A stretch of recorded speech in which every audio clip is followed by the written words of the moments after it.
जी, अभी आम तौर पर किस चीज़ के पेशेंट आपके पास ज़्यादा आ रहे हैं और क्या उनको कंसल्ट कर रहे हो आप? टाइफाइड चला हुआ है, देसी भाषा में शायद अगर मैं गलत ना हूँ तो मोतीजारा जिसको बोलते हैं। कई बार पेशेंट रिकवर कर लेता है, मगर बार बार वो दिक्कत बनी रहती है, उसमें शरीर में वीकनेस बनी रहती है।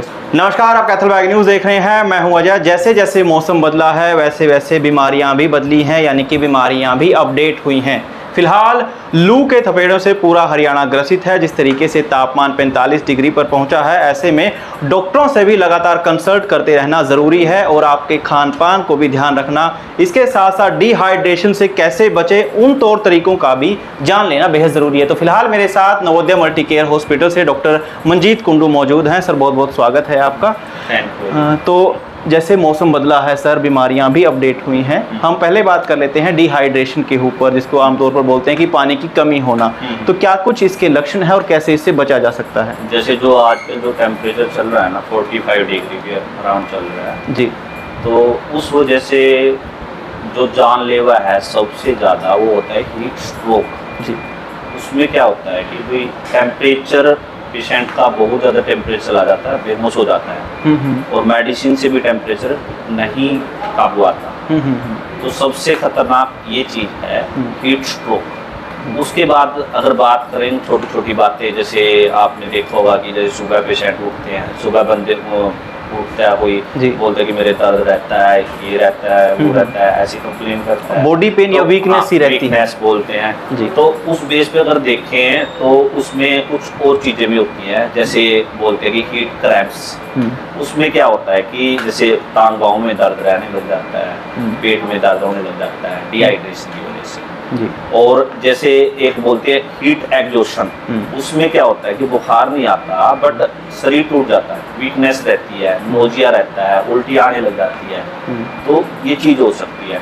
और जैसे हम धूप में निकलते हैं, जैसे जो टाइम 10 से 4 बजे तक, तो उस टाइम हीट बर्न के भी रहते हैं, सन बर्न, लाल हो जाते हैं अपनी स्किन, तो वो भी हो सकता है जी। हमें इससे बचाव कैसे करना है जी? तो सबसे पहले तो हम पानी ज़्यादा पिए, क्योंकि जो डिहाइड्रेशन होती है उसमें मतलब पानी की कमी होती है। पानी में इलेक्ट्रोलाइट साथ में लेंगे, जैसे ORS का पानी लेंगे, ठीक है, एक चीज़ ये कर सकते हैं। साथ में हम जो पानी वाले फ्रूट है, जैसे वाटरमेलन हो गया, तरबूज हो गए, खरबूज हो गए, ठीक है, ये ले सकते हैं। और इसके साथ साथ अगर ये खान पान से रिलेटेड हो गया कि हम पानी ज़्यादा पीना है, मतलब ये जितना पानी पियोगे उतना बढ़िया जी। मेन क्या है कि पानी की वजह से ही सब कुछ होता है, पानी कमी हो जाती है तो उस वजह से दिक्कत होती है। उसके बाद सेकंड क्या कर सकते हैं, कपड़ों पे ध्यान दे सकते हैं, जैसे कपड़े कॉटन वाले कपड़े पहने, ज़्यादा ब्लैक कलर के कपड़े ना पहने, ठीक है। तीसरी चीज़ में हम क्या कर सकते हैं, जैसे आस पास अपने जो भी जहाँ भी आप रहते हो, ऑफिस में रहते हो, AC चला के रखें। AC का टेम्परेचर आप 20 से 28 डिग्री के बीच में रख सकते हैं अपने अकॉर्डिंग। जैसे सरकार की अब गाइडलाइन भी आई है कि जो आगे AC बनेंगे वो 20 डिग्री टेम्परेचर मिनिमम रहेगा, 28 डिग्री मैक्सिमम रहेगा जी। और जैसे हम अगर फॉरेन के अंदर बात करें, इटली में, US में, तो वहाँ पे टेम्परेचर 27-28 के अराउंड रहता है, रखते हैं AC में, नॉर्मल है से अब अपने से ज़्यादा डेवलप देश हैं जी उस बेस पे। तो ये चीज़ हम ये चीज़ कर सकते हैं। उसके बाद और क्या कर सकते हैं कि भाई जैसे अगर दिक्कत हुई है, जानलेवा कब होता है, जैसे भाई पानी की कमी होगी, बेहोश हो गया, तो उसी टाइम पेशेंट को हॉस्पिटल में लाना जरूरी है। तो ये हम डिहाइड्रेशन में थोड़ी सावधानी रख सकते हैं। एक ORS की सर आपने बात की, मान लीजिए एक टाइम पे पेशेंट के पास ORS का घोल उपलब्ध नहीं है, तो ऐसे में वो अपने घर पे किस तरीके से प्रिपेयर कर सकता है ORS के क्या है कि पहले कहाँ अभी बने हैं ORS तो नमक चीनी का घोल बोलते हैं, जैसे अपनी दादी माँ बनाते हैं, जैसे हम नींबू पानी बनाते हैं, वो ले, वो सबसे अच्छा है जी। सिट्रस फ्रूट ले, नींबू पानी सबसे बेस्ट है जी, आप वो ले सकते हो। उसमें नमक भी डालेगा, चीनी भी डालेगी, नमक से अपना सोडियम मिल जाएगा, चीनी से अपने एनर्जी मिलेगी, बिल्कुल है, शुगर ले सकते हैं। अभी आम तौर पर किस चीज़ के पेशेंट आपके पास ज़्यादा आ रहे हैं और क्या उनको कंसल्ट कर रहे हो आप?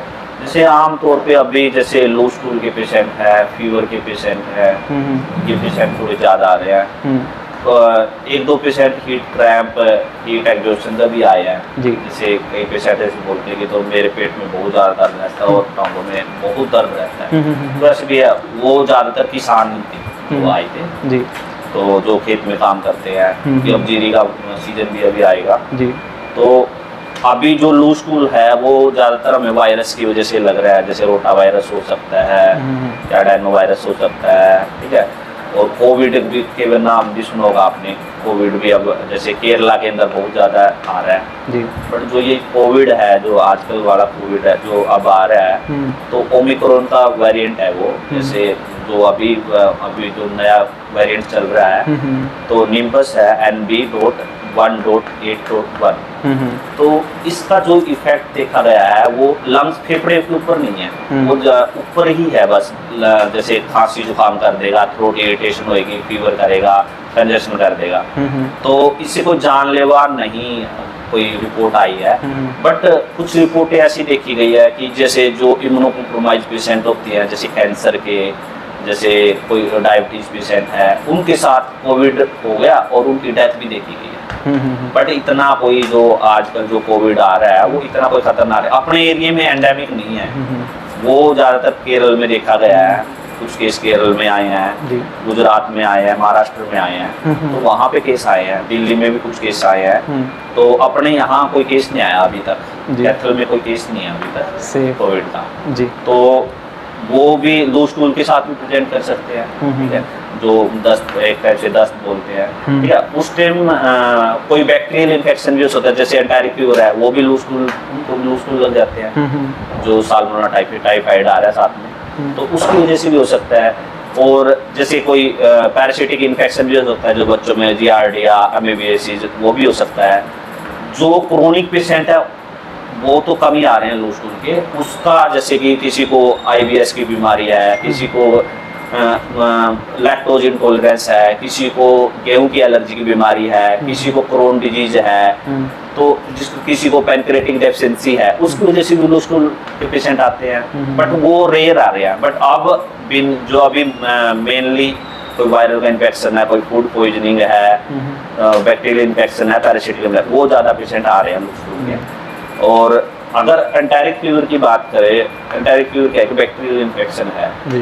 तो उसमें क्या सिम्टम आ रहे हैं, जैसे पेशेंट को बुखार आएगा, स्टेप लैडर पे बुखार होता है, जैसे आज थोड़ा आया, अगले दिन थोड़ा ज़्यादा आ गया, उसके अगले दिन ज़्यादा आ गया, ऐसे बढ़ता है, ठीक है। और साथ में उसको पेट इंटेस्टाइन से रिलेटेड दिक्कत होगी, जैसे लूज स्टूल हो गए, पेट दर्द हो गया, ठीक है, वोमिटिंग आ गई, नोजी होगा, क्योंकि जो वो होता है ये खाने पीने वाली बीमारी होती है, जैसे प्रदूषित जल से, खाने से ये फैलता है, तो उसके द्वारा फैलता है, तो मेनली इंटेस्टाइन को पकड़ता है।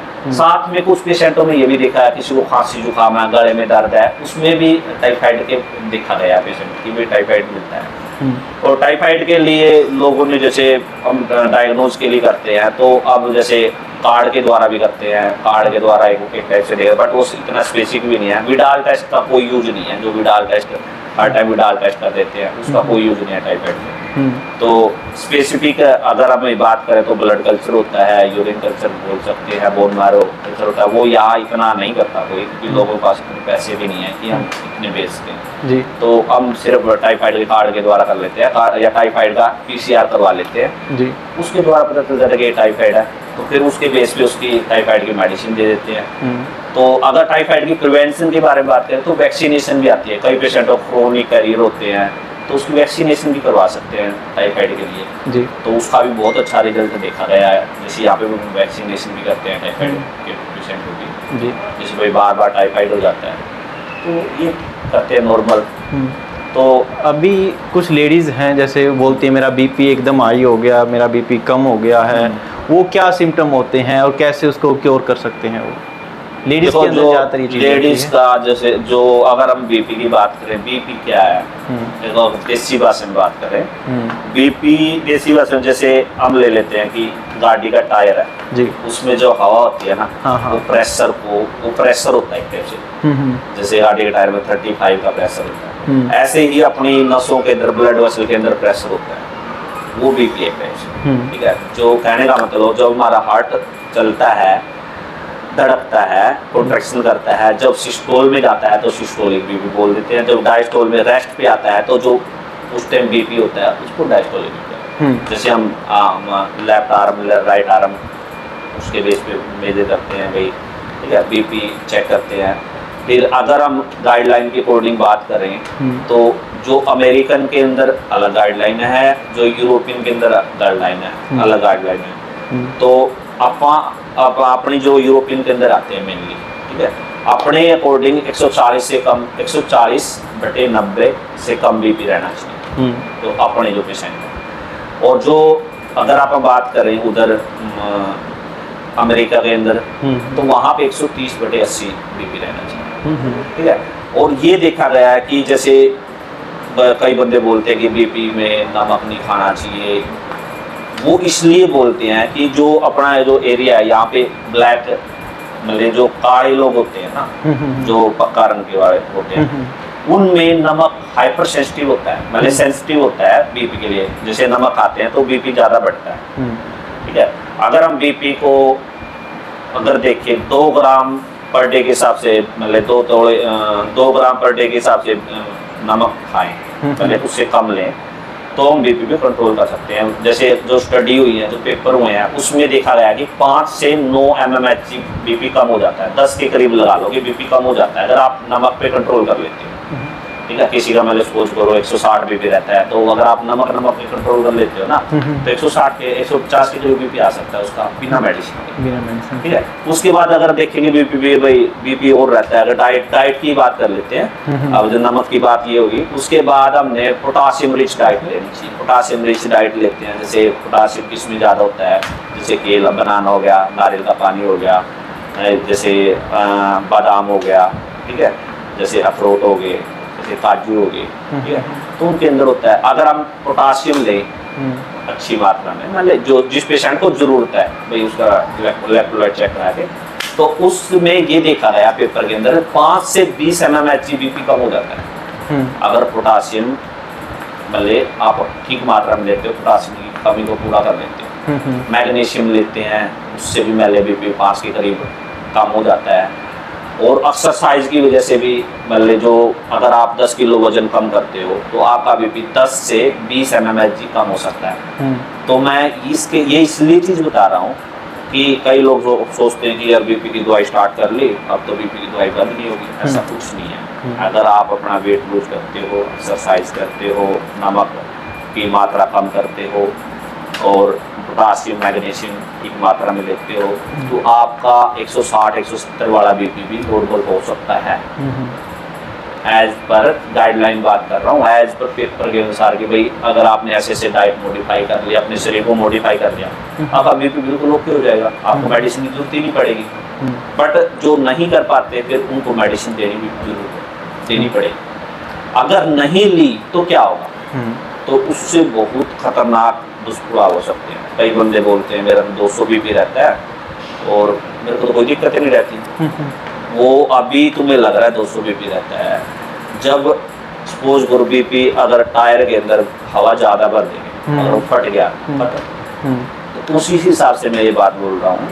अगर ब्रेन के अंदर नस फट जाए, ठीक है, क्या होती है, जैसे ब्रेन के अंदर वेसल होती है, अगर उसमें वाले छोटी छोटी वेसल फट जाए तो अदरक मार देगा, स्ट्रोक बोलते हैं इसको, उसका तो कुछ इलाज ही नहीं है, कुछ भी नहीं कर सकते। उसके बाद दिल के अंदर कार्डियोमायोपैथी हो जाएगी, कार्डियोमायोपैथी हो जाएगी। ऐसे पेशेंट देखे हैं 20-20 साल के बंदे जिनको बीपी की प्रॉब्लम है जी, उसको बोलते कि मेरा बीपी रहता है। एक सेगा गाँव इसका अभी पेशेंट आया था, उसको हाइपरटेंशन रहती थी, वो मेडिसिन नहीं लेता, वो हार्ट फेलियर के साथ आया, उसका इंजेक्शन रिएक्शन नॉर्मल 10% ही रहा था।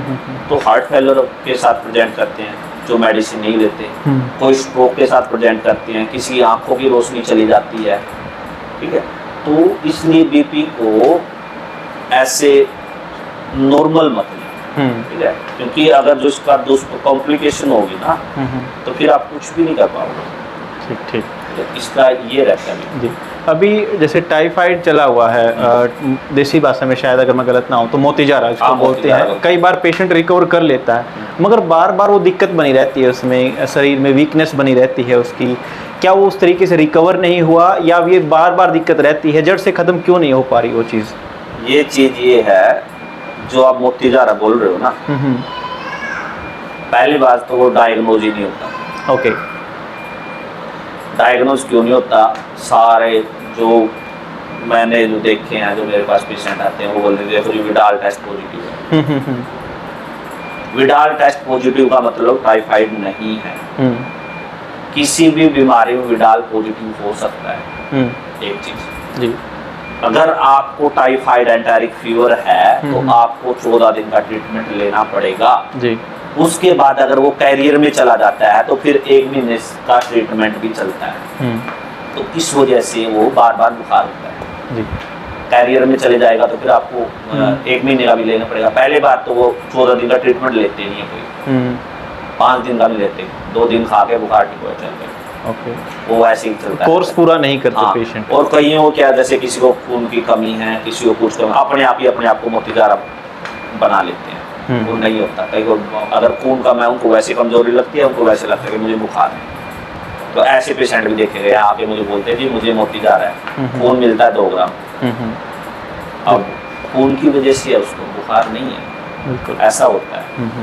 भले जो पेशेंट आपको लगे कि भाई हाँ ये चीज़ है, तो एक बार मेरे से मिल सकते हैं, या कहीं भी जो MD मेडिसिन कोई डॉक्टर है उनसे मिल सकते हैं।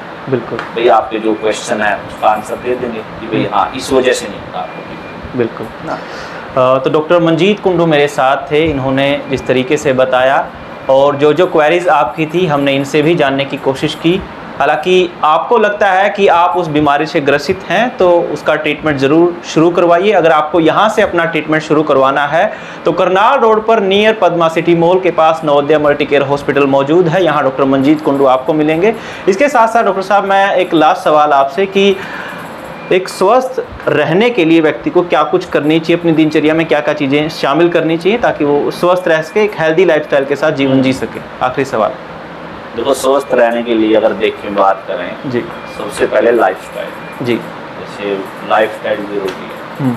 चाहे आप शुगर की बीमारी हो, चाहे BP की बीमारी हो, या कोई भी बीमारी, डिस्लिपिडेमिया हो, कुछ भी हो, सबसे पहले लाइफस्टाइल में क्या है कि जैसे आपको पहले हम जैसे एक्सरसाइज करते हैं, पहले हम थोड़ा गर्म होते हैं जी। एक्सरसाइज 30 मिनट हर रोज एक्सरसाइज करो 5 दिन, और उसमें आप साइकिलिंग कर सकते हो, स्विमिंग कर सकते हो। पहले पसीना आना चाहिए 30 मिनट तक। ऐसे नहीं कि आप वॉकिंग कराए और वो ऐसे नहीं है, पसीना आएगा उसको एक्सरसाइज मानेंगे 30 मिनट, जिसमें आपको शरीर को एग्जर्शन करना पड़े, जोर लगाना पड़े, थके, तो उसको मानते हैं एक्सरसाइज जी। एक वो, उसके बाद खाने पीने में, खाने पीने में देखें जैसे बादाम आप ले सकते हो, अखरोट का तो जैसे अखरोट है तो उसकी ऐसी स्टडी देखी गई है जैसे कोलेस्ट्रॉल को भी वो कम करता है।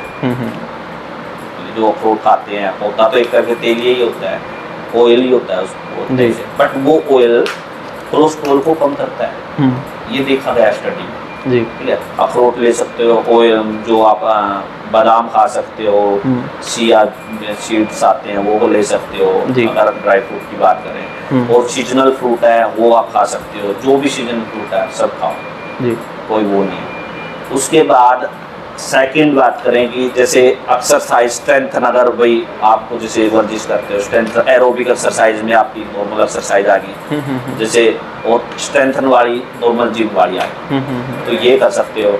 और कम से कम 8 घंटे की नींद लेनी जरूरी है, और स्ट्रेस फ्री के लिए आपको योगा मेडिटेशन करना पड़ेगा, क्योंकि स्ट्रेस की वजह से देखा गया है कि आपको डायबिटीज भी हो जाती है, मतलब इंसुलिन रेजिस्टेंस बढ़ता है, आपको BP भी हो सकता है, ठीक है, और ओबेसिटी बढ़ेगी स्ट्रेस की वजह से, ओबेसिटी की वजह से फिर आपको शुगर BP होगा ही, ठीक है। स्ट्रेस को रिलीव कैसे करना है? योगा मेडिटेशन करो, और अपने बॉडी को कैसे करना है? 30 मिनट्स की वॉक, ब्रिस्क वॉक करनी है जिसमें पसीना आए जी, ठीक है। ऐसे नहीं चलना कि ऐसे तो आप 10 किलोमीटर चल लो, उसका कोई बेनिफिट नहीं है। ब्रिस्क वॉक करनी है, और खाने पीने का ध्यान रखो, पानी ज़्यादा लो, कोई भी ऐसी बीमारी नहीं जिसमें भाई हमें पानी, सिर्फ कुछ हार्ट फेलियर हो गए, किसी को किडनी की बीमारी है, वहाँ पे हम बोलते हैं कि पानी कम लेना है। और सभी बीमारियों में पानी ज़्यादा ही पीना है, क्योंकि मेटाबॉलिज्म पानी ही कराता है जी, तो उसके लिए जरूरी है। जी। तो बहुत बहुत शुक्रिया doctor Manjeet Kundu, Navodaya multi care hospital से। फिलहाल कैथल वैग न्यूज़ के साथ इतना ही।